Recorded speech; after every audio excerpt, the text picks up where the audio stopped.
begin with 12 ice cubes. I have 12 ice cubes here, to which I add a shot of espresso.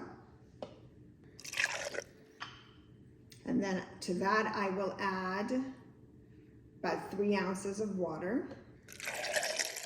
Add a scoop of protein powder. I chose chocolate because I like chocolate.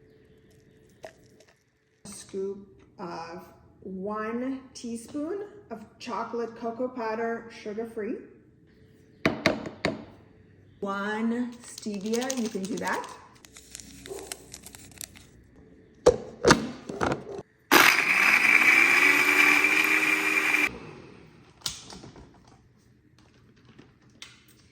Look how great this looks. Ooh, and look, we're gonna pour it.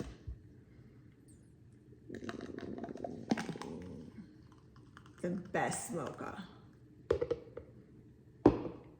And now is the taste. Cheers, cheers.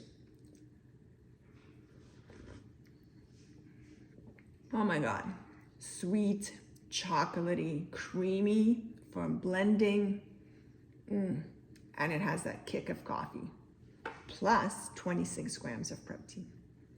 Can't beat that.